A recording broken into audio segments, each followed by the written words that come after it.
All right, let's get started. I think I know most of you, and most of you are my friends. So thank you so much for coming. It's hard to compete with the beautiful weather and the spring. So let's get started. Panel. All right. So for those of you who don't know me, my name is Atalia Omer. I'm a professor at the Kroc Institute for International Peace Studies, and we again, we thought that we couldn't, actually it was as a result of a conversation with a student, Mujahid, who is sitting here, that I realized that we really needed to, we couldn't let the event to go by and not have yet another serious conversation about it. But I think that it's, regardless of the beautiful weather, that it's reasonable to assert that all of us wish we did not need to have this opportunity yet again to try to and understand the horrific massacre in Christchurch. Another tragedy, another flash panel. But we are here because, unfortunately, it is likely to happen again, and we need to interrogate why. This is so that we might be able to imagine ways of challenging the forces that converge over and over again to enable such a murderous act to occur. Indeed, interrogating root causes forces us to think beyond claims that try to locate such acts outside the capacity of reason to understand. Unfortunately, the hate that generated the killing did not all of a sudden descend from the sky. And to this extent, it is not senseless. Thus, we have the obligation here in an academic context to interrogate where did it come from and why. So this panel is co-sponsored by the Kroc Institute for International Peace Studies, where we engage precisely in the robust examination of violence and pathways for conflict transformation and peace building. This panel is also co-sponsored by the Ansari Institute for Global Engagement with Religion, as well as the Keough School of Global Affairs and Contending Modernities, which is a global research initiative based at the Kroc Institute and focusing most recently on centralizing the experiences of coloniality in the study of religion and modernity. So it is significant that this event is co-sponsored by the Ansari Institute for Global Engagement with Religion, because the framing of the panel will, the hope, foreground deep questions about what it means to engage with religion globally.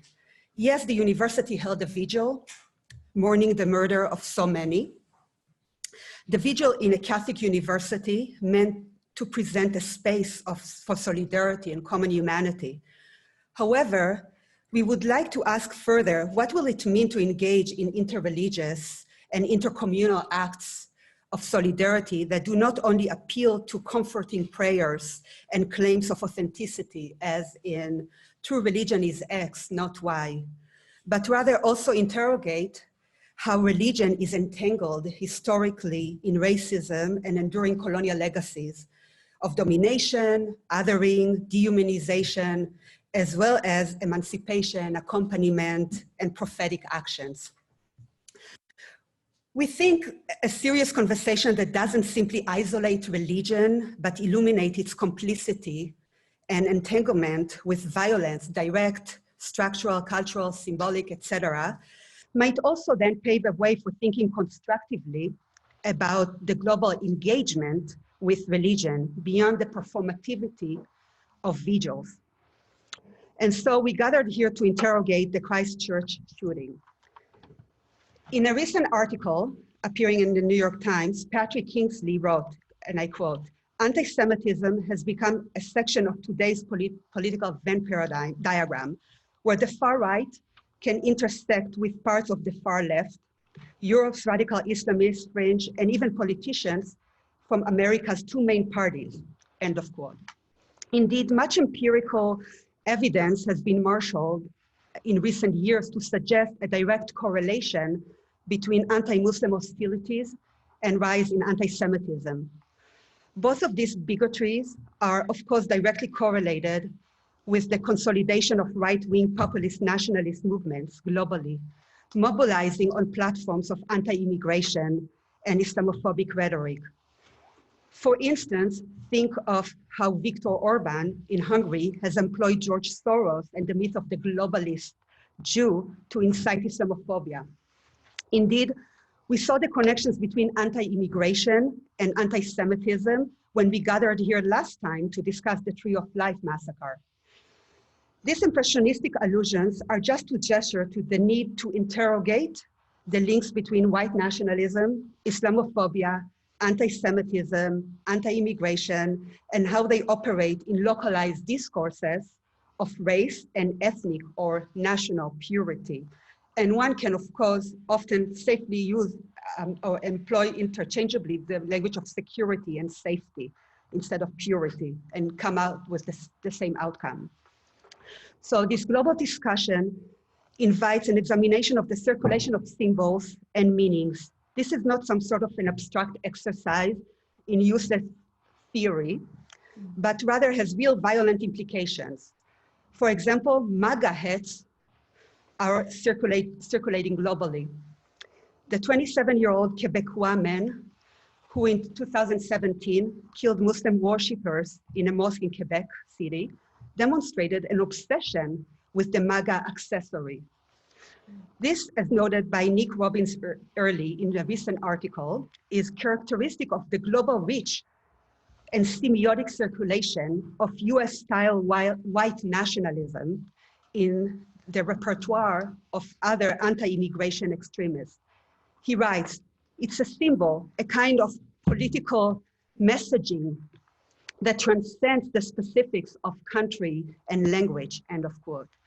Indeed, MAGA hats denotes white nationalism, and they, as well as other symbols and paraphernalia such as the Confederate flag, appear globally to denote exclusion. Sometimes one sees variations of the MAGA hat, as in the German version of Make Germany Safe Again, worn by Beatrix von Storch from the Alternative for Germany party. It is this point about the circulation of symbols and discourses and their complex underpinnings and manifestations in actual policies and acts of violence that led us to invite our two colleagues from American Studies, Professors Perin Gürel and Korey Garibaldi, who will speak last. We rearranged things here. In addition, we will hear from Lailatul Fitriyah, a Ph.D. candidate in theology, who focuses on the construction of theologies of peace within Muslim Christian frameworks in post-conflict context. She's also an alumna of the Kroc Institute MA program in peace studies. But before we hear from them, we will begin with Damon Lynch, another alum of the Kroc MA program and a PhD candidate in sociocultural anthropology at the University of Minnesota, Twin Cities. And he will locate us, first of all, in the New Zealand case and context, examining enduring questions pertaining the legacies of settler colonialism and related questions as they pertain to the specificity of the case. So with that, let us begin at the panel. Each panelist will speak for 5 minutes, and then hopefully we'll have a lot of time for a conversation. So Damon, the stage is yours. Okay, of course.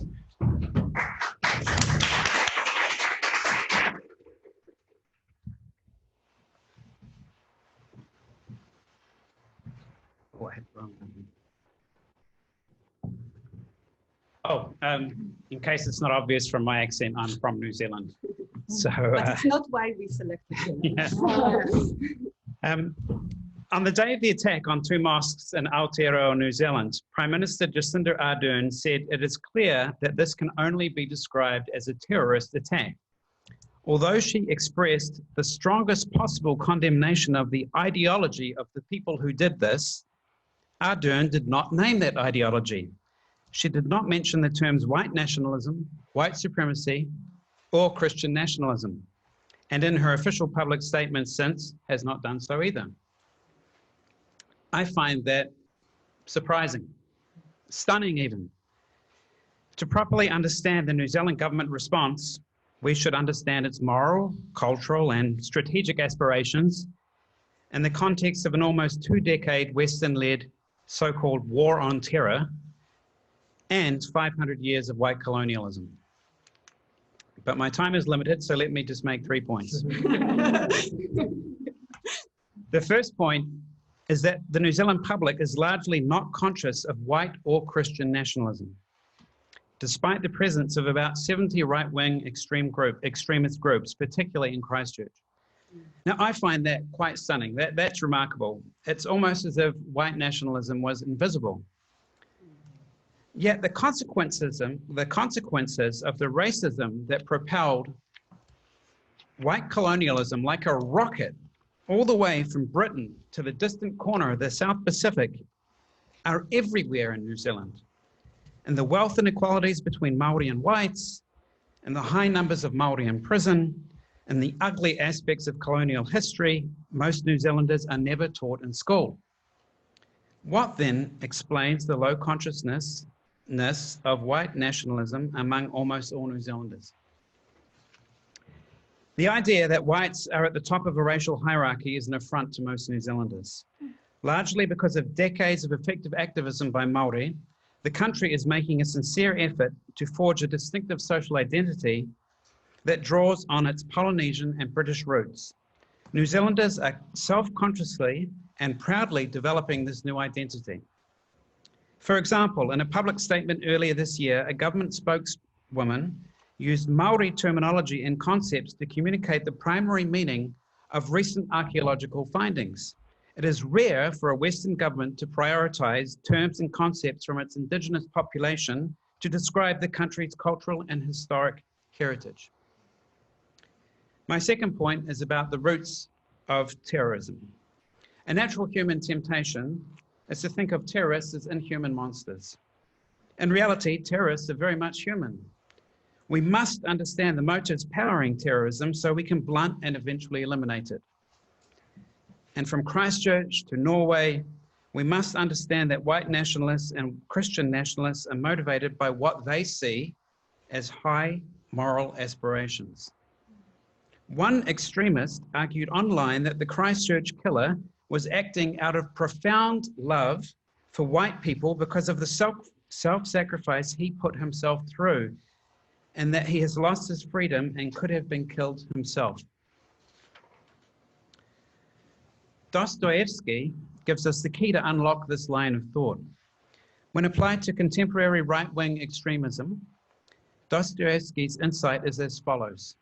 Right-wing extremists are full of loathing for the world. They radiate hate of Muslims, Jews, non-whites, gays, and so forth. But they do not hate the world alone. They loathe themselves too, threatening their sense of self. To maintain a positive self-identity, they seal their sense of self off from the world, projecting their hate outward. They see evil only in the world around them, not in themselves. They see Muslims in so-called white countries as invaders. In their twisted logic, extremists see themselves acting with nobility. They have transformed their self-loathing into heroism. They are inspired by others who do likewise and seek to inspire others through their acts. There is thus a remarkable double movement at work here. Motivated by various lines of rejection of the world, right-wing extremists seek to divide people along racial and religious lines. Ardern's government, the New Zealand government, wants to silence the cacophony of these extremist voices. Ardern rejects naming and describing these extremists and their motivations. Both actors see nobility in their own stances and perversion in the others. My last point regards the limitations of the love and compassion Prime Minister Ardern has displayed for New Zealand's Muslims. It has inspired many around the world, that's true. But let me paraphrase Aurobindo Ghose. By itself, love fails to leave a lasting impression on the world because it hastily rejects the material world's discords, or it only tramples them underfoot in an unusual ecstasy. Power by itself fails because it seeks only to organize an external arrangement.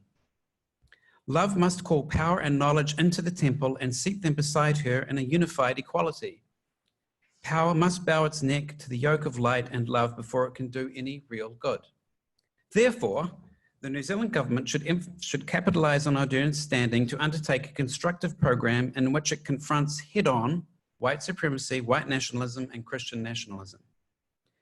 If the New Zealand government were to name and describe the ideological scourges of white and Christian nationalism, people who identify as white or as Christian will be prompted to take greater responsibility for their thought and action. The government itself can initiate a public conversation with Muslims in New Zealand and overseas to forcefully confront white nationalism and Christian nationalism. That conversation must include the West's colonization of Muslim-majority countries. The New Zealand government can take that conversation to Muslim-majority countries it shares cultural ties with. I suggest Pakistan would be a great country in which to start doing that. States are powerful. We must use that power. Thank you.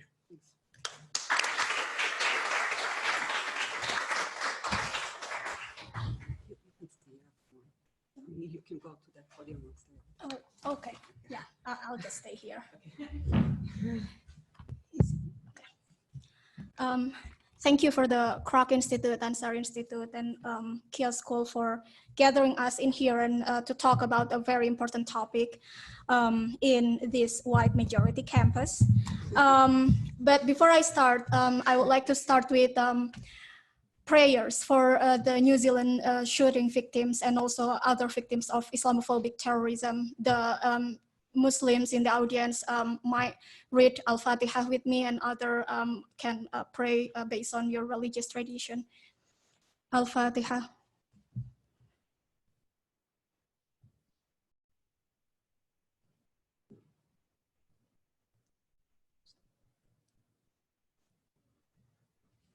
Amen.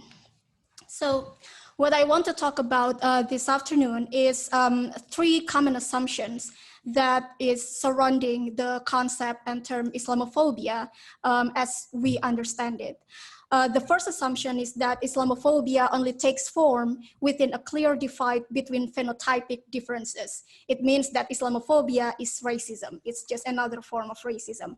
Now, that assumption cannot take into consideration what we call as a racialized socio-political, religious, and cultural context in this contemporary form of Islamophobia.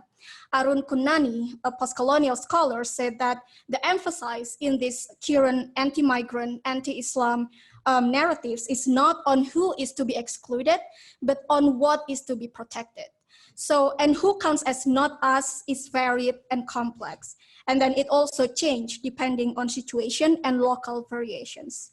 And also Tania Said, a scholar on the topic of Islamophobia, also called what is mentioned as degrees of alterity, which means that the racialization doesn't only based on that phenotypic differences, which is, black, people of colors and white, but also on the basis of degrees of difference from the white male universal self as a concept. So the example in here will be, there is this common assumption that is, we can see it in media about good Muslim and bad Muslim narratives, for example. It's an example of a palatable forms of Islam and Muslims that to some extent can be accepted in the white space and time. So this kind of concept needs to be take into consideration when we talk about Islamophobia, because this is not something that is working on a black and white assumption, but it is working on an assumption of a spectrum that exclude others based on the degrees of their alterity. And then the second assumption is that Islamophobia only comes through the grand narrative of clash of civilizations, that actually this is about America versus the rest, or America and Europe versus the rest. Now, this assumption doesn't take into consideration that Islamophobia doesn't only happen within the context of interracial relations, nor context of migration. Though interracial divide and migratory context serve as a major crucible for Islamophobia. In this context, I would like to talk about the inequality within the job divisions in global market that trap the people of colors in what Richard Barnett and John Kavanagh refer to as the global cultural bazaar, in which the people of colors and their cultures and religions serve as images to be consumed by consumers in global market. And also, they also only placed at the global workplace in which they labor. These people of colors, they labor to produce commodities and render services for the masters and consumers in the global market. In this context, specificities, selfhood, and individual and communal sensibilities need to be suppressed and or repackaged in order to satisfy the criteria of what Sarah Ahmed termed as stranger fetishism, where people of colors are only allowed to embody a version of tamed alterity. For example, in my research among the Indonesian female migrant workers in Singapore, they are Muslims, Indonesian female migrant workers, there are prohibitions to wear hijab and also to practice 5 times prayers, or impositions to eat pork that are imposed on some of these Muslim Indonesian female migrant workers in Singapore by their employers or by their agencies. That kind of suppression, that kind of rules and regulation function to render their Muslim alterities to be friendlier for their employers. In this example, socioeconomic positionalities in the global market, rather than interracial divides, formed a source of Islamophobic treatments. Islam as identity marker is considered as hostile and thus reduce the commercial values of migrant workers in the global market. Islamophobia in non-migratory contexts can generally be found within the framework of state-sponsored violence, as we can see in Uyghur, in Rohingya Muslims in Myanmar, and the Indian Muslims within the India Hindu nationalist government. The third assumption is that Islamophobia has the same qualitative implications for Muslim men and women. Now, this assumption doesn't take into consideration gendered Islamophobia, which is a well-known concept to understand the double bind that Muslim women experience in Islamophobic discourse. The double bind is located in reductionist understanding on the relations between hijab and agency. Hijab wearing Muslim woman is equal with the absence of agency and vice versa. And since discourses on agency, freedom, and choices are decided by the white moral we, hijab or niqab wearers are seen as non-agentic entities whose presence only serve as a symbol for rallying cry for neocolonial expansions. And in the other side, as a symbol of religious perfection in misogynistic Muslims' reactionary fight against the imaginary West. In this case, any other approaches in understanding Muslim women's structures of desire and ways of life are rendered either unauthoritative by misogynistic Muslims or invalid by white hegemonic discourses. And also there is the suspicion of dual loyalty, in which for Muslim men, they are seen as inherently violent and thus need to be physically curtailed and called on to make sure that they are anti-violence, even when they are the victims. We can see the example on testimony from Dr. Abu Salha in front of the Congress, where he needs to again and again prove that actually he doesn't teach violence to his children who are maimed by the Islamophobic terrorists. But while for Muslim women, the spectrum extends from the non-agentic entity in need of white saviors to a devious double agent who doesn't have any integrity. In this way, hijab is understood not only as a more religious head covering, but rather an insidious screen spiriting a Muslim woman's fake loyalty from her real allegiance, whether to ISIS, Hezbollah, Hamas, you name it. And this kind of screen is impenetrable by the misogynistic Islamophobic West. The example of this is the latest Islamophobic attack to our Congresswoman Ilhan Omar by President Trump. Now, 2 constructive proposals that I would like to bring to you is that the first, we need to focus on the places of migration and strangeness within religious teachings, with a post-colonial filter on, of course, and highlighting both concepts as important theological moments in which God intervenes in human histories. In Christianity, we have the narrative of Exodus, and also in Judaism. And in Islam, we have the event of Hijrah, and the conceptions of the divine as the ultimate stranger and the ultimate other. The second constructive proposal is that, especially for the theology programs and departments in American University, we need to start interrogating whiteness through theological narratives of people of colors, which will lead to decolonized readings of imperial theologies that are often found behind such anti-Muslim narratives. Thank you. Thank you.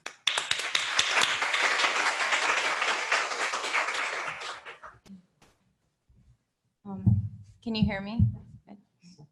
I want to thank you, Atalia, for organizing this unfortunately necessary discussion and for finding such wonderful people to be on this panel. I want to repeat Lailatul's acknowledgement and honoring of the victims of white supremacist violence at Christchurch, but also at the Tree of Life Synagogue and Charleston and the countless Black churches that have been attacked in the last decades. We want to honor those who have fallen at the hands of non-state actors, but also due to state-sanctioned white supremacist violence from the unjust criminal justice system and the war on terror. If we want to be able to say, this is not us, or we reject you to white supremacist terrorists, we need to make all attempts to purge and to make reparations for the white supremacy that continues to define the structures of law and government. So I would like to make two related points today. First, I want to highlight the gendered, sexualized nature of white supremacist theorizing and violence. And second, I want to draw our attention to the overlap between the concept of Western civilization, mobilized at various levels of acceptable political and academic discourse, and the idea of whiteness promoted by racist terrorists. I will argue that at this intersection of civilization talk and obsession with reproductive purity, one finds a Game of Thrones-like passion for an imagined medieval past and an obsession with the Ottoman Empire / Turkey that echoes the clash of civilizations rhetoric theorized by earlier civilizational theorists such as Samuel Huntington. And this raises important questions about overlaps between scholarship and white supremacist theorizing, paralleling the connections between the official racist policies and non-state racial terror. Teddy, how can one obtain a fair maiden? Asks a white supremacist playfully to a toy teddy bear in a viral YouTube video. It gets better. He then reports the teddy bear's answer to his viewers. In order to truly understand the nature of women, one must first take Constantinople from the Ottoman Empire, unquote. That's the Teddy's answer. The connection between the sexism expressed in obtaining a fair maiden and the vanquishing of a civilizational enemy is a recurrent theme in contemporary white supremacy that flourishes online and combines the lay history of the clash of civilizations with playful memes. This quest for civilizational / racial purity combines an interest in white women's reproductive and sexual availability with concerns about demographic replacement via immigration and undesirable, these are all, you can see my air quotes, reproduction. Consider one of Republican Representative Steve King's many controversial tweets, quote, "We can't restore our civilization with somebody else's babies," unquote. Consider the anger the Tree of Life Synagogue terrorists felt towards the Jewish congregation, not simply because they were Jews, but also because they were progressive Jews helping refugees to safety in the United States. And consider the title of the Christchurch terrorist manifesto, The Great Replacement. "Until the Hagia Sophia is free of the minarets, the men of Europe are men in name only," unquote, wrote the Christchurch terrorists in all caps in his manifesto, referencing a Byzantine cathedral that had been converted to a mosque under the Ottoman Empire and is now a museum. In fact, the manifesto contains an entire section titled "To Turks." Here, the terrorist orders all Turks currently living in Istanbul, the city of my birth and where my close relatives live, to retreat to the Asian side of the city or face violence. Quote, "Flee to your own lands while you still have the chance." The Game of Thrones echoes must be like very present here, right? Again, in all caps, but also terrifying. He calls Turkey's authoritarian president, Recep Tayyip Erdogan, quote, "the leader of one of the oldest enemies of our people and the leader of the largest Islamic group within Europe," unquote. In language recalling Samuel Huntington's insults / praise for the Ottoman Empire as, quote, "the principal Islamic interlocutor and antagonist of the West," unquote. References to Turks and to massacred Bosniaks, whom he considered Turks, also decorated his assault weapon. So why would an Australian terrorist living in New Zealand, a world away, be so obsessed with enforcing the boundaries between Europe and the Republic of Turkey? because over the course of the 20th century, Western civilization came to operate as a code for whiteness and Christianity, articulated in geographic and world historic terms.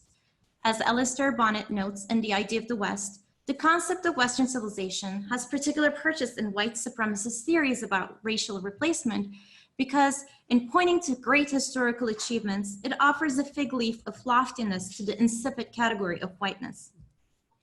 In this construction, Turkey's ambivalent status vis-a-vis Europe and whiteness is bothersome. The fact that Turkey literally controls a part of the continent of Europe, a part where Western civilization supposedly began, is bothersome. Of course, the vision of the Ottoman Empire as somehow the antithesis of Western civilization itself would be contested by any serious historian who has passing familiarity with the cultural exchange and military alliances forged between European countries, so-called European countries, and the final Muslim caliphate. Yet, what does not belong must be excised at the altar of this construction that was never pure, but must somehow be made pure.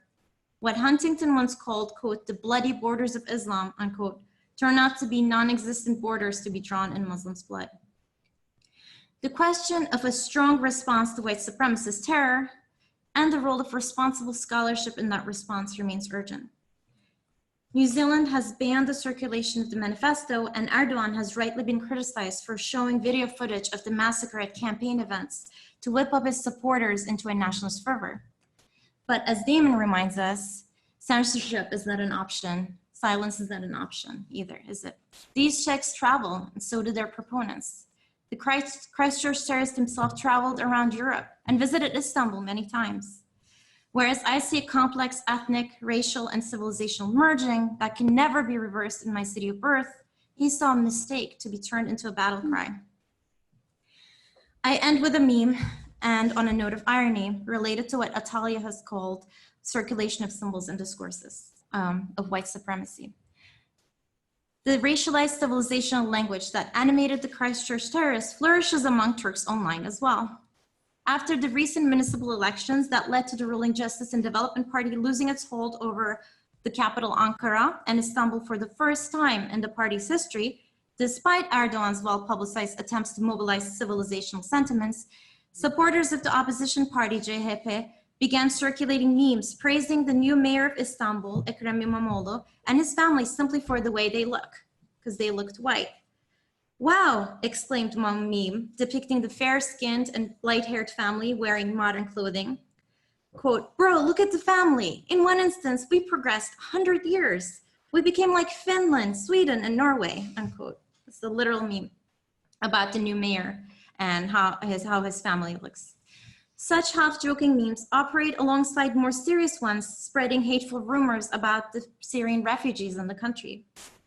Expressing yearning to be finally and unambiguously to become, quote, like Finland, Sweden, and Norway, unquote, they demonstrate that Turks themselves will not be left behind when it comes to pushing back against Turkey's well-earned racial and civilizational ambiguity on white supremacist terms.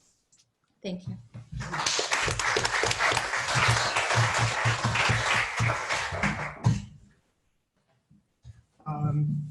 I'm assuming that not everyone has these, but do most of you have this? Are there extras? And there's some extras that we put in the one, and I'll bring that down. I promise to keep this short, but hope to get people's vocal cords warmed up a little bit before we break for discussion and whatnot. Hopefully the guide on the first page gives you a sense of the images, the titles, time periods that they're coming from. I just wanted to open up a conversation by starting with the first image that's on the back of the page of the description. This image is titled Africa. It's done by a Dutch artist sometime between 1664 and 1666. I want to get a sense from the audience of what you take of this image, how would you characterize it? It's pretty open. First day of art class.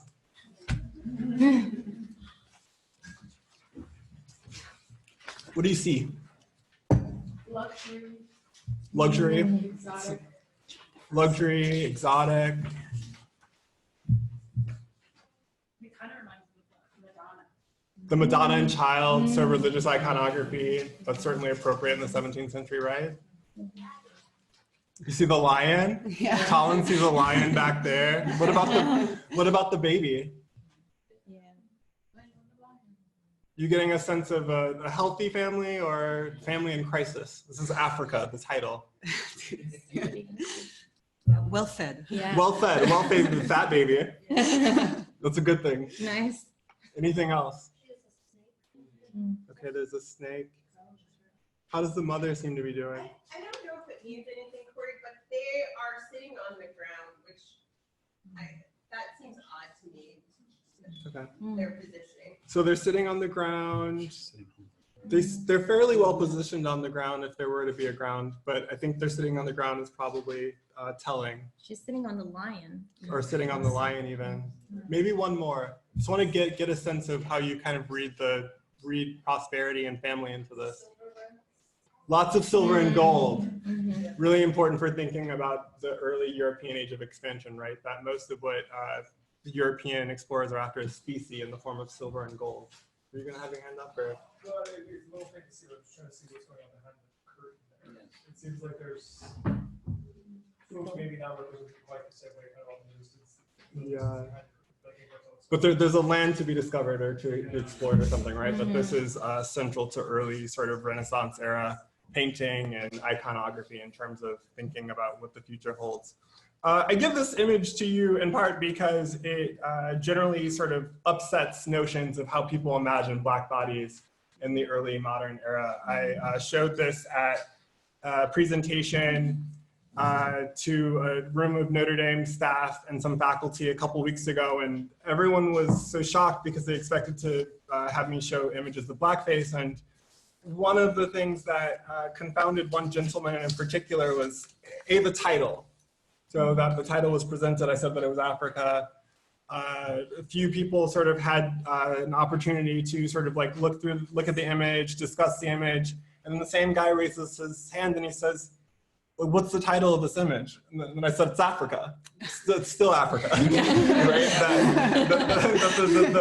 To sort of hopefully complement many of the comments that our colleagues here mentioned, that the ideas and the notions of othering are just so strong in the imaginary that, to be very blunt, people can't imagine Africa as a land of prosperity, a land of wealth, a land of health, and all sorts of other things that might come along with the golden pillars that you see here.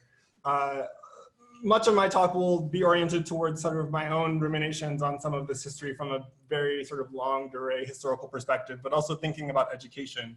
So one of the conversations I had with my students on the days after they attended this lecture with me is, you know, what is so African about this image of things that are referring back to a Greco-Roman civilization, to which I had to respond that the Roman Empire was quite large, stretching, like sweeping way into Africa and well to the east and to the west, and that to sort of reify this notion that Greco-Roman civilization in particular belongs to what we now commonly understand as Europe is to have a very narrow imagination of the past.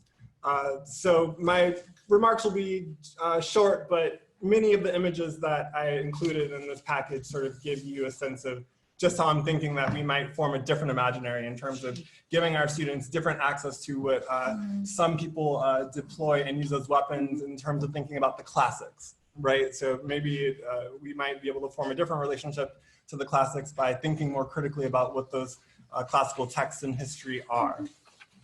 So I'm going to briefly examine some interconnections, some civic, economic, political, and religious ways that the lands that we commonly now understand as Europe wove together in the early modern era, like so very intricately. So one of the things that's striking to me about the recent event in New Zealand is that this young man was just so very obsessed with Europe and clashes with the Ottoman Empire.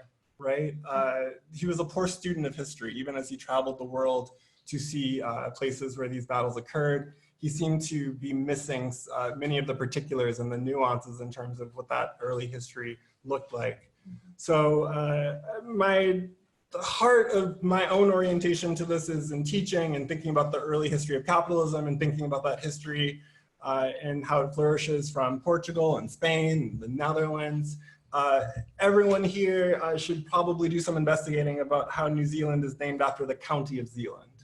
I'll talk about the County of Zealand briefly, but that my own orientation was to first think about Zealand in relation to this history, especially given the person in question's obsession with the sort of notion of Europe, right? So that my own interrogation of thinking about Europe is not extrinsic to this history.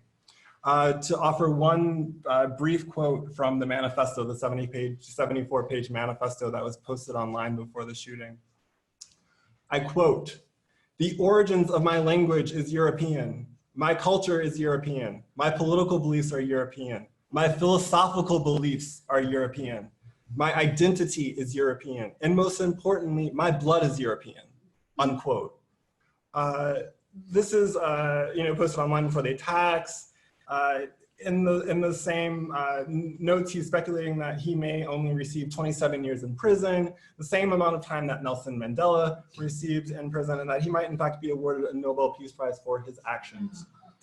The academic historian Edward Scobie, a professor emeritus at the City College of New York, he passed away in 1996, wrote an article entitled "African Women in Early Europe," unquote, echoing observations that in the pre-modern era, there really was no Europe, first articulated by R.R. Palmer, the distinguished historian who spent most of his career at Princeton and Yale universities. Scobie writes in response to Palmer, quote, "In the interest in truth, it is imperative to remove the European mystique around the Greco-Roman Empire. Europe gets the credit for culture, civilization, and enlightenment of this empire, when in historical fact, that was not the case. Europe, as the world was wrongly led to perceive it, just was not in existence as the home base of culture and civilization," unquote. This older body of scholarship really resonates with me in terms of this young man's thinking and the ways that he was taught to understand Europe as particular and all of these other places as in battle and in conflict and clash with Europe and European peoples. My perspective is that we need to talk about the County of Zealand if we hope to understand New Zealand. Zealand and Holland. Zealand and Holland were the most active maritime provinces in the age of European expansion in the early 16th century. So that this is the reason by which New Zealand is named after the County of Zealand, and this is by no means accidental. There's another element of the County of Zealand that deserves special mention in terms of thinking about religious freedom. So the County of Zealand becomes a home base for people who are fleeing from French lands and fleeing both political oppression from Charles V of Spain, right? That these lands are part of the Habsburg Empire at this moment. They are Protestants who are fleeing all sorts of religious persecution at this moment in the early 16th and 17th centuries, or late 16th and 17th centuries. So this time, the German Habsburg dynasty encapsulates Spain, Portugal, the United Republic of the Netherlands, and Charles V was the leader of the Holy Roman Empire. So that Charles V has the largest amount of landmass in Europe after 800, after Charlemagne. So it's a very big deal. It's a very large amount of land. People fleeing into Zealand, about 150,000 Flemings, about 175,000 Huguenots at this time. So that this is a land that is supposed to sort of promote and perpetuate religious tolerance. The important thing that you should know, the outbreak of this fleeing into Zealand happens from the summer of 1566. Dramatic outbreak of violence in the Spanish Netherlands. There's an uprising in the Low Countries. The protests are initially initiated by noble persons against harsh new laws and restrictions that are being imposed by Margaret of Parma, who is the illegitimate daughter of Charles V. Wrapping this up very shortly, William of Orange is a person who is responsible for leading many of the skirmishes that take place between Spain, or the Habsburg dynasty, and the Netherlands, the Low Countries at this moment. The seat, again, of this revolt against Spain would be Holland and Zealand. They're united in 1575. This is, again, the place, so New Zealand is not spotted until 1642. It's spotted by a Dutch explorer. His name is Abel Tasman. He calls it Statenland. You can kind of guess the roots and origins if you think about a place like Staten Island, right? So Staten Island translates into the honor of the States General. He writes, it is possible, quote, it is possible that this land joins to the Staten land, but it is uncertain. So he's referring to the land that's been discovered off of the coast of South America. Of course, it is not. To summarize, one of the things that I find really striking about the land of the Netherlands as it is initially imagined and how it operates is that this is a great land of religious tolerance and freedom, right? So that there's a great amount of logic and diversity that flourishes within the Low Countries as they become separated from Spain. It's very different from what happens externally when the Dutch go out into the world, right? That there's an unbelievable amount of brutal suppression and violence and conflict. By no means something that is foregone, by no means any conflict that is predetermined in terms of European supremacy, but that the internal coherence that it fosters, the multiracial diversity and flourishing and religious freedom, all of these things operate relatively seamlessly, but out in the world, they are a much different beast, so to speak. So that I think it bears to remember sort of the ways that violence works in ways that are not necessarily extrinsic to how the world operates, how world economies operate, religious, political, and economic freedoms, and these kinds of affairs, but that many times we need to really reconsider the ways that that's intrinsic to the ways that militarism, economics, and politics in the modern world function, but that these are lessons that I suggest have not necessarily been transmitted to the public as we need to understand them. And I think that a document like this gives us some traction for thinking about different ways that people meet and have met across time and space. Thank you.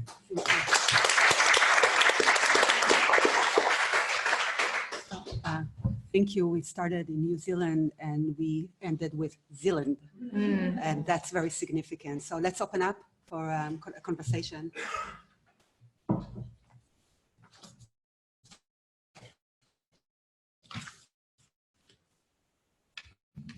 We can just look at more pics. That's like fine too. Well, I've been reading a lot of posts about the fire at Notre Dame Cathedral, and I think in the larger context, it has a lot to do with, you know, French colonialism and Christianity.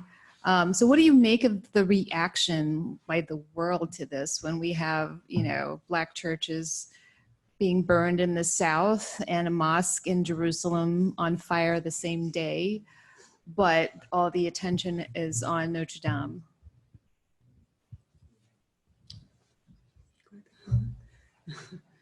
I can. Thank you for the question. I think that just another proof of how this separation between what are the things or the people who are grievable and things and people who are ungrievable, and how those dynamics and those binaries like regulate our thinking and our mourning, our sensibilities about what happened in the world. So as you mentioned, when Notre Dame is burned, the Al-Aqsa Mosque is also burned. And then the last few weeks in Uyghur Muslim area in China, for example, a lot of 13th century mosques is also bulldozed to the ground. So there are no crying or rallying condemnation about all of those. So I think that's like a lens that we need to also taking care of. What are the things that are passing our sensibilities just because to us it is not something that is grievable. Beyond grievability, there is also the issue, or ungrievability, there is also the issue of how the cathedral stands for culture, to echo your, you know, the culture, this loss of culture. That, of course, it is, but also clearly there, you know, there is a lot of distraction that is not grievable. Other questions or comments?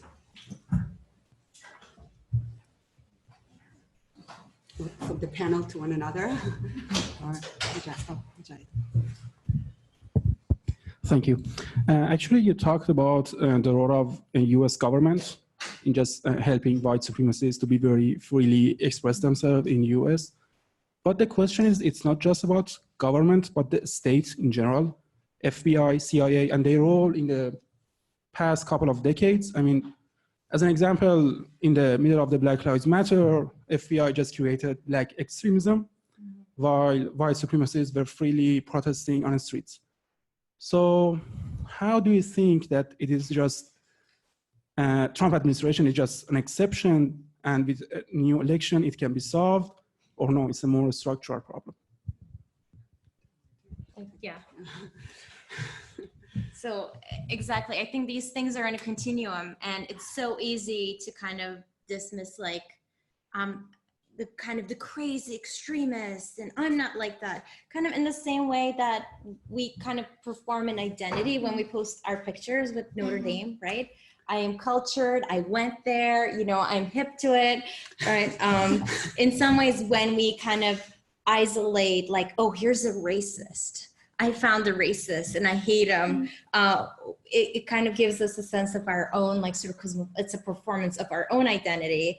And it really leaves out that question exactly of the continuum between white supremacy that structures how the law operates, how the government operates in multiple ways, and sort of personalizes the issue so that we are then like, oh, see, like I posted under this person and I said, you're terrible, you know, this is not us, right? That it becomes a performance of our own, like, white guilt or whatever, you know, or non-white guilt, our non-white or white participation in the exact same structures of sort of racist, sexist, classist violence that, you know, we kind of comfortably live in otherwise.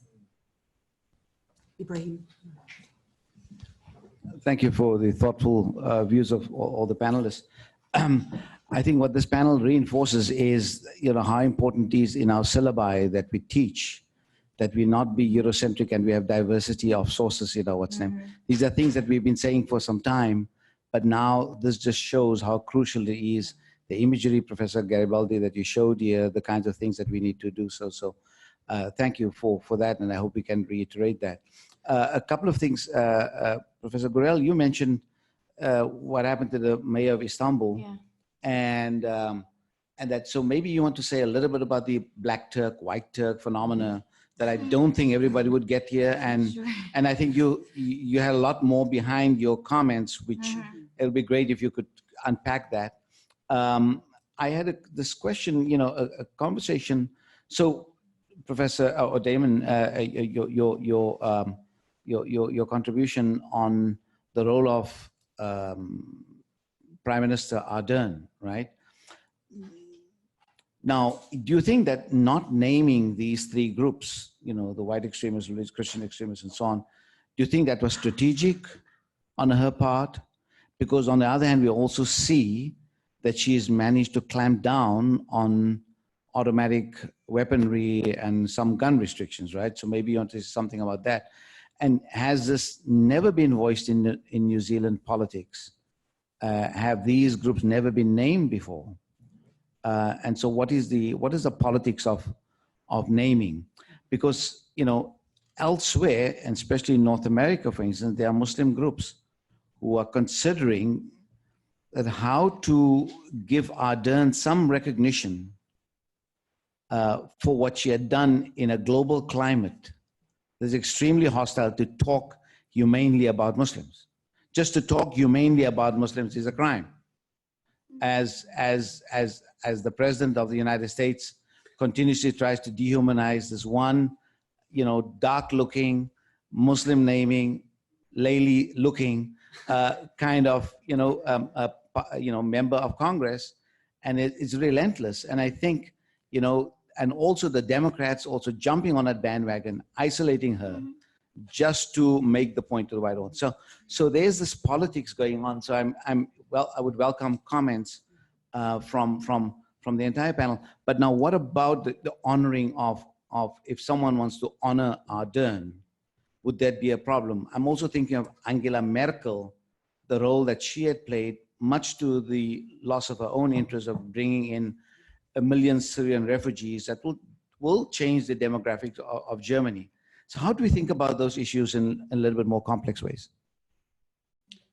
So I'll start with, I think mine was sort of a little bit more contained, and I'll try to not take too much time. But this sort of theorization of Black Turks, white Turks really emerged in the 1990s in popular discourse, and then people began to pick it up. But I mean, apart from the racialized treatment of Kurds, that there's also racialization of class and also religious affiliation in Turkey that has sort of weirdly mapped onto this Black-white category. So like the white Turks are, it's kind of about skin color, but it also isn't, right? They're the educated, the upper class, the secularist or laicist Turks that were replaced by AKP's sort of Erdogan's majority rule. And Erdogan even owned this term, and he said, oh, they call us Black. They say we don't understand culture, but we represent the people. So there's this weird discourse that's sort of going around there. And then I see actually a lot of anti-Syrian rhetoric. I see anti-Kurdish rhetoric on both sort of from so-called Black and white Turks, but a lot of the anti-refugee rhetoric actually comes from opponents of Erdogan because he is the person that kind of let open the gates and they are seen as a voting bloc for them. So this sort of internalized white supremacy or whatever we want to call it is very much alive. And unfortunately, the main opposition party is addicted to it and addicted to this like aspirational whiteness that is going to be about not having a headscarf, you know, that this is going to be about wearing jeans and having dyed blonde hair. So that's the stuff that got mobilized around the new mayor, where people are like, finally, you know, look at his wife, it's blonde hair. So people celebrated this whiteness at the same time as sort of white supremacists were saying, no, you can't be in Europe because you don't belong. Yeah, before we go to Damon's response, I just want to highlight that the example of Ilhan Omar is really is very profound, because it doesn't only show the intersection of whiteness, the issue of whiteness and Islamophobia or anti-Muslim hostilities, but all contained in the, you know, or targeted in this one, you know, body, one person, that is of course very gendered as well, but also it illuminates the complex intersection of anti-Semitism and Islamophobia, or how anti-Semitism is deployed in the American context, because you see many political actors who often, you know, would decry acts of Islamophobia, but they join, you know, the attack on Ilhan Omar because of her positions, her critical positions on Israeli policies. So this is one of the reasons why it's really important to look at that level of discourse and symbols and meanings. So it's a really interesting, of course, I fear for her life, but also it really illuminates many of the complexities. Yeah, thanks for your question, Ibrahim. And by the way, I should mention that as a New Zealander, the attacks, for me, the 50 deaths, and I forget exactly how many injuries, but there were a lot of injuries too, very severe injuries in many cases. For me, it was like losing a member of the family. It was exactly like that. It was a public spectacle, yes, but in terms of the feeling of loss, it was just like losing a family member. And I didn't see that coming, but that was certainly the strong feeling that I had in the weeks after the attack. But to answer your question, yes, I wasn't familiar with that there are Muslim groups who are thinking of giving Ardern an award, but it doesn't surprise me, because I have in my Facebook feed, for better and for worse, I use Facebook, and it's a way of keeping up with friends overseas. And my Pakistani friends, I've seen them. They've been talking about in the aftermath of terrorist attacks in Pakistan, which are still ongoing. And let us not forget, Pakistanis are victims of so many attacks through the years, as many of us know. They're asking, where is our Jacinda Ardern? Because they're looking at the response of Pakistani society and of the Pakistani government to an attack on a Muslim minority in Pakistan, the Hazara, and they're looking at the lack of response and they're contrasting that with Ardern and saying, where is our Ardern? And, you know, of course, I'm struck by that. It's quite remarkable. So yeah, I think that is real, and I think that it's wrong of us to criticize that. It's a good aspiration, but Ardern is a professional politician, and I use that in a constructive and a positive way. That's what she's good at. That's what she's done her whole life, and she cut her political teeth in Britain, and she's a left winger. And so if we see her in that, I think you're absolutely right to ask, is the decision not to name the name of the killer, not to name the ideology that he espouses, is that strategic? I think absolutely it is strategic. And I also think that the New Zealand government's choice to censor the document that some of us have read, which is available online. By the way, if you're caught with that document, it's a very serious crime in New Zealand. It's like having child pornography or something like that. It's super serious. So, and people are being prosecuted for it. But anyway, I think we have to look at that also as a strategic decision. There are things unsaid about that decision, and I try to illuminate some of those. But to come back to the strategic aspect, I think part of it has to do, I don't have a lot of evidence for this, so this is a suspicion, not a, it's based on my hypothesis. I haven't seen anybody come out and say this from the New Zealand government, but if we look at the so-called war on terror, especially where George W. Bush in the early years of the American response to the September 11 attacks, he talked about a crusade. When there was the attack on the British Parliament a few years ago, there's been several, so I don't want to get my dates mixed up, but there was an attempt by some in the British left to say, let's play down the terrorism aspect and let's look at this as the actions of a deranged person, not as a representative of Islam as a whole. So I think that's the political space in which Ardern comes from. I think she's very comfortable with that. I think, as anybody with half a brain recognizes, there is a lot of tension between Muslim majority countries and the West, of which New Zealand is very much a part. And she wants to tamp that down. She doesn't want to ratchet it up. She wants to do just the opposite. So I think that's why she's not talking about the killer's ideology. And there's another very interesting aspect too, is that she came out immediately and said, this is an act of terrorism. And to my Muslim friends, especially my friends in Pakistan, this was something very meaningful to them because they're acutely aware of the hypocrisy around this kind of thing, where when Muslims do an act that objectively is terrorism, it's immediately identified as such. When whites or Christians do the same thing, it either isn't, or people are much slower to call it that. And of course, Ardern knows that. So she was taking a moral stance in calling an act of terrorism. And it's really interesting because she knows that. People in the media know that. And there was a Muslim Australian television personality who interviewed her a week or two after the attacks. And the two of them acknowledged, the first thing that they acknowledged was that she had called an act of terrorism, as if this was a very meaningful thing to do. So, yeah, I hope that answers the question. It's interesting that you get awards this day for calling, a thing by its name. So anyway, so I think Garrett, did you have a question? Yes. And then we'll go back. I'd add my thanks to the panel. This has been wonderful.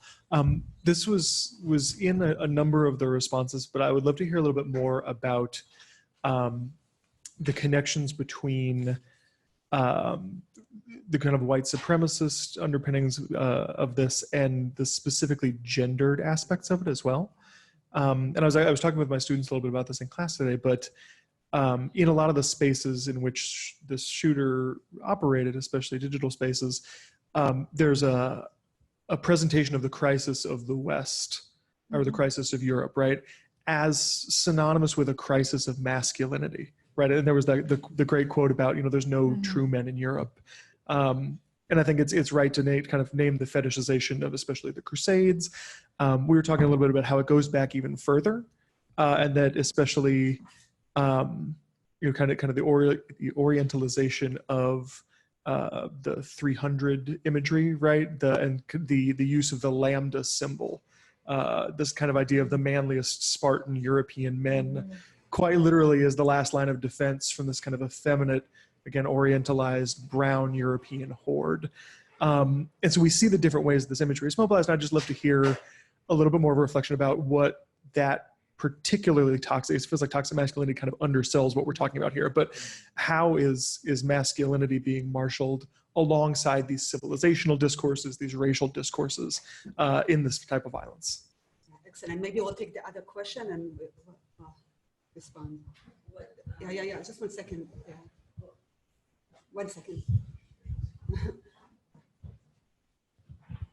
What you just talked about, the exchange between the Prime Minister of New Zealand and the journalist about her acknowledging, or him appreciating her acknowledging the fact that it was an act of terrorism, the fact that there's no surprise or that was not talked about, where does that come from? Is it the leadership of these media companies, or it's just like a understood thing that, oh, let's pat ourselves on the back, we're acknowledging that this is terrorism this time?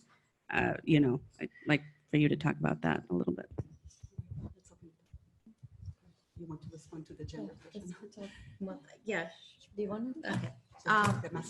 Yeah, exactly. I mean, these things are overlapping, and I think I try to talk a little bit about like this idea of the great replacement, that these like sort of masses of hordes are going to come and take over like the North, right? Westeros, sorry.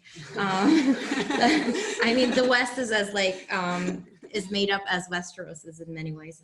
So, and I think I want to recommend ContraPoints if you're familiar with her. She's a YouTube personality, I guess or a theorist, and she talks about this really well, this sort of triangle. But I think it is about this kind of idea, connecting civilization to blood.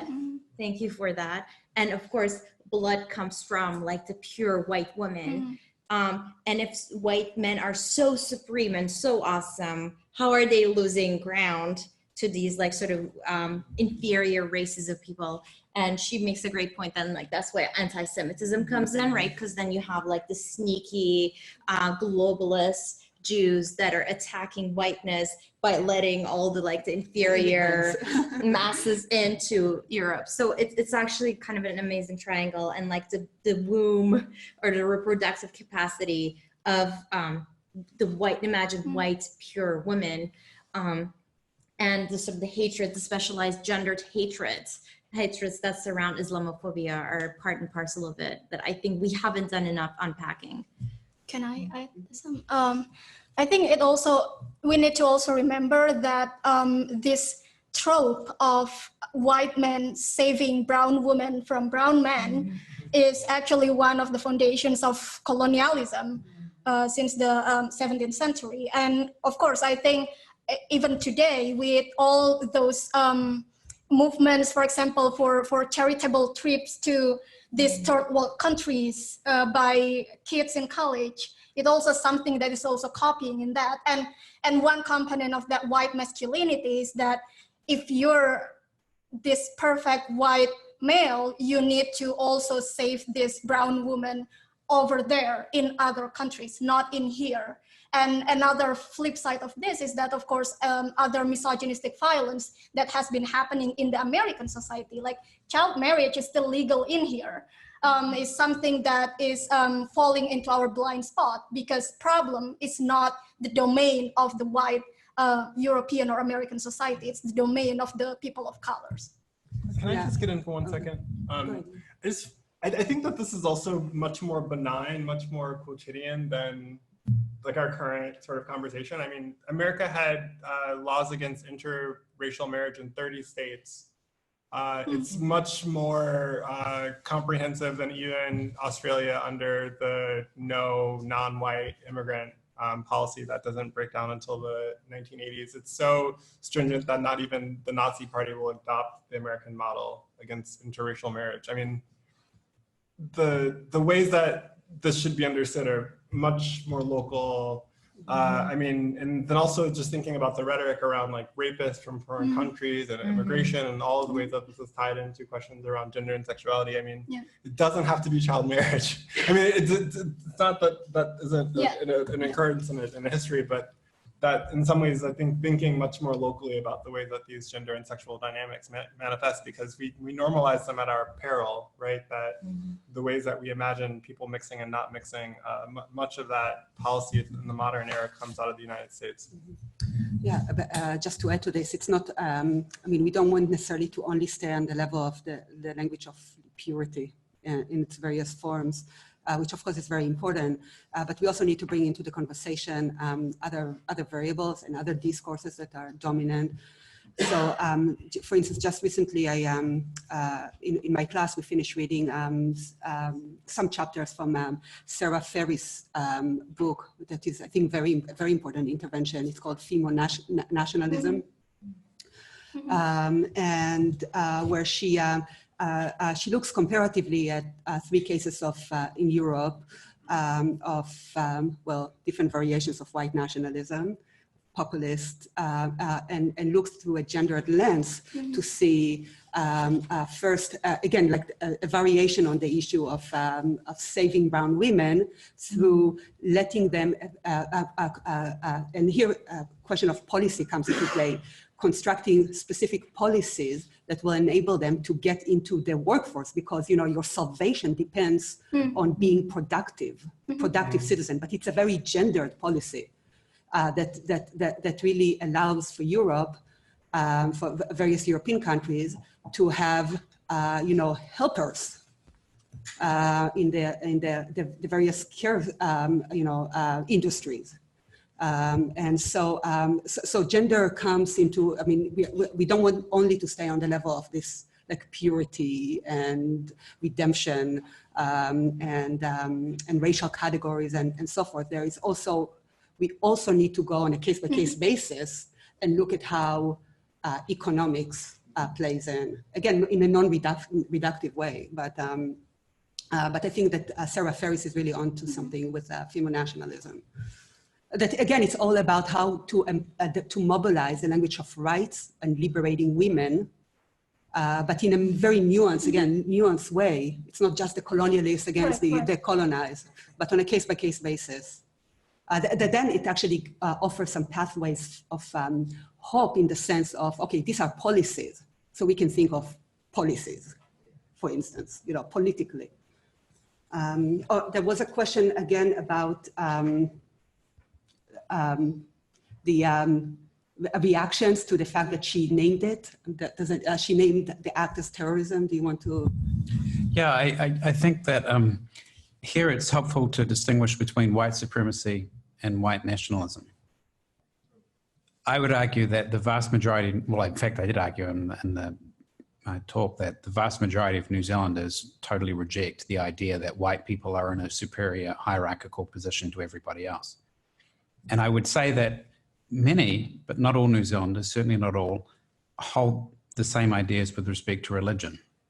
Because in fact, many New Zealanders are agnostic or only have weak ties to religion.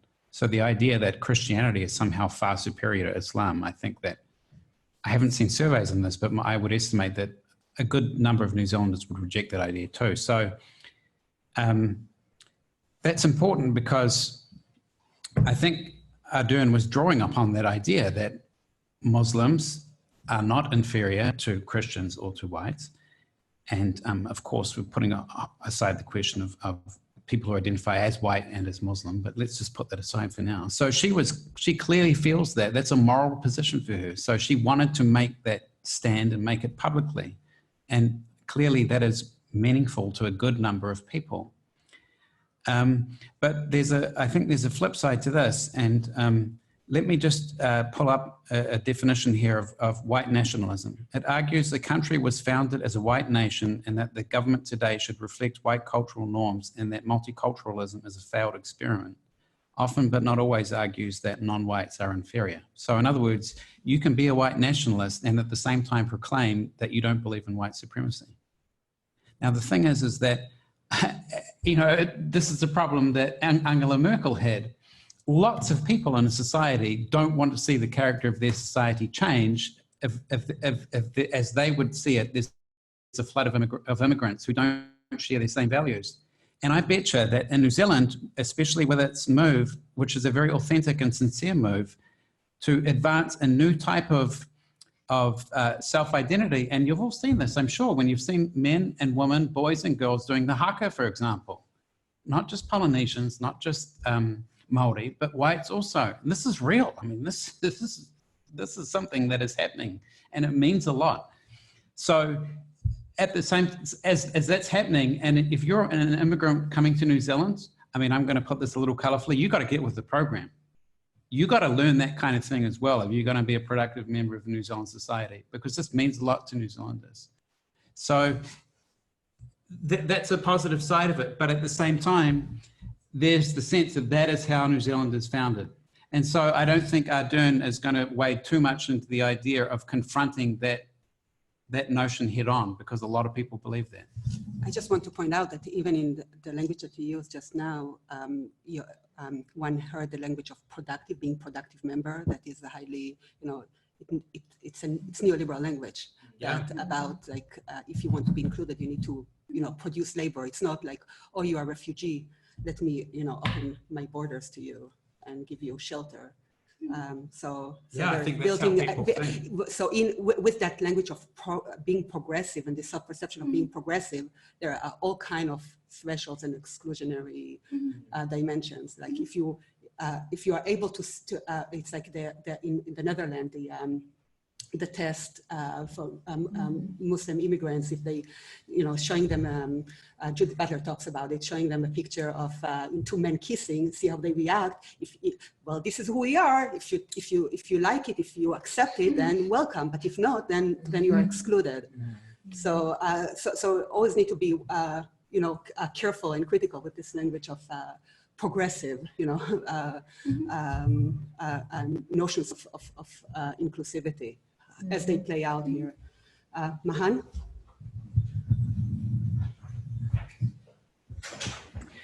Yes, thank you very much. This is a really terrific panel, and I'm bummed that there aren't more people here. And I think this, yeah, well, it's great outside, but also I think, you know, it's been a month and people have moved on. And I mean, if this were a panel about Notre Dame, you know, maybe this would have been a packed hall. And so, you know, my question is, I guess, related to the media. So what the media is doing, and what is the media, right? I mean, it's I guess the headlines, what I see in my Facebook feed, when I put my Apple News on, what I see. So it's just, there's something that happens where a general, you know, maybe psychological sense is developed collectively in the nation or in a community where, you know, you're getting it from the media. Maybe that needs more definition. But see, in the case of Notre Dame, I saw a very interesting critical point being raised here that, okay, this is culture, yeah, embodied.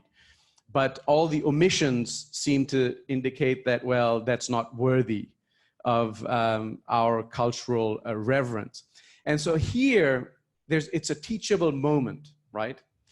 And I guess one argument could be made for literacy amongst, you know, enhancing literacy amongst journalists, but there's also responsibility of academics who have more nuance, you know, to enter the conversation at the media level. And so my question is, one, did the New Zealand, you know, the coverage of the New Zealand incident that we're talking about, tragedy, did the media do a pretty good job on that? Or did they fail on that? And if they failed there as well, at least we know that there's more to the story here to Notre Dame that maybe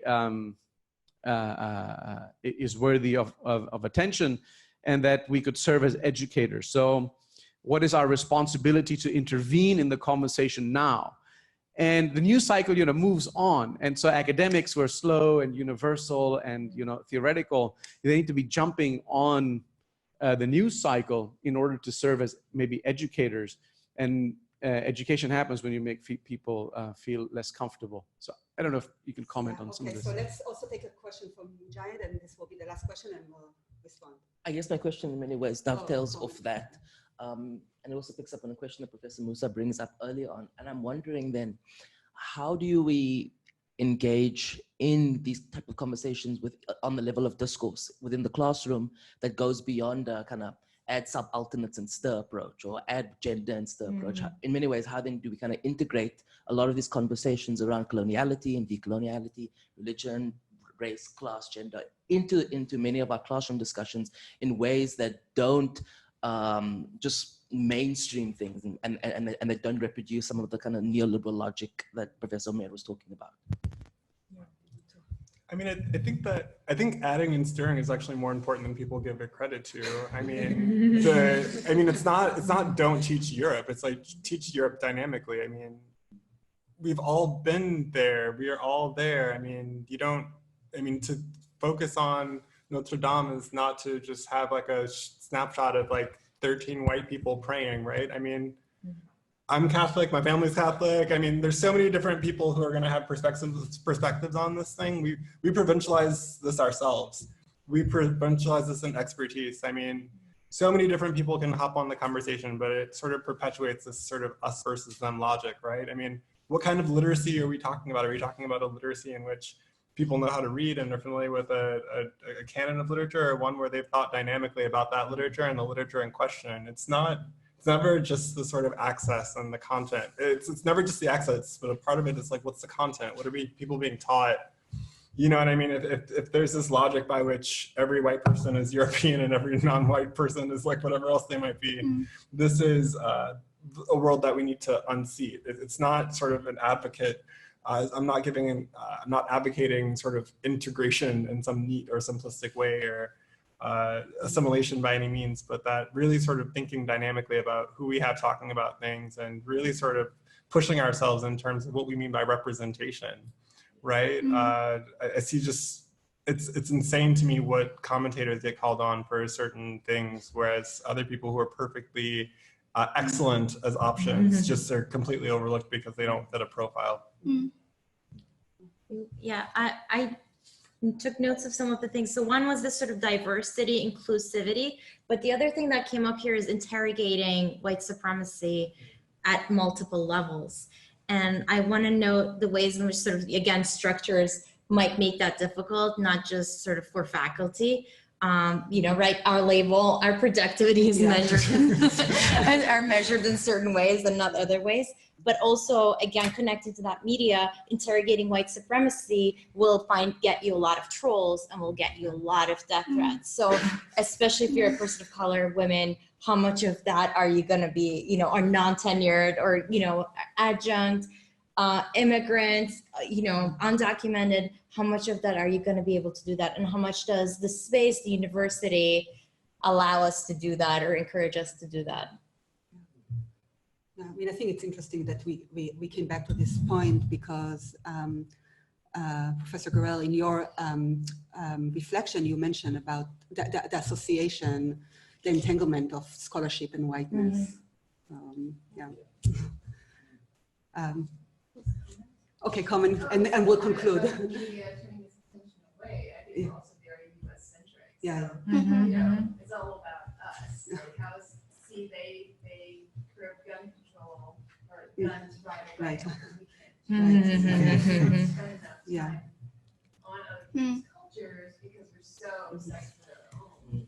So it's not just about whiteness, but US whiteness. Yeah, the US centricity in the media narrative, but also the fact that what issue became foregrounded, the gun control, which is of course very important, but what about actually making sure that there is oversight and investigation of white terrorists?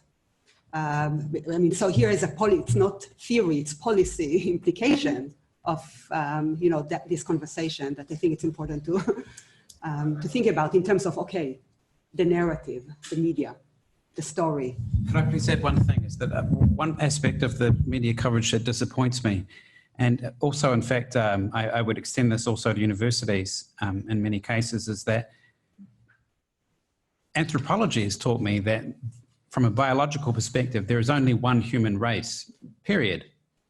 And that any one of us in the room can be very close in DNA and just by chance in ways that have absolutely nothing to do with our skin color or where we came from on the planet. And I think that we have to combine that idea with the power of race as a social idea.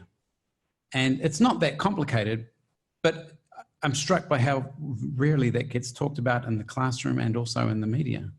I mean, this fellow's manifesto, the killer's manifesto in places, you know, you can see a logic to his ideas. He's not stupid, but he's wrong. I mean, he's just fundamentally wrong about certain things. And one of them is race. He's absolutely wrong. There is no white race. It's a ridiculous idea from a biological perspective. There's no such thing. But of course, socially, it's a very potent idea. And so I wish we had better conversations about that in the classroom and also in the media. Well, thank you, everybody, for making the time for coming. And Atalia, yes, thank you.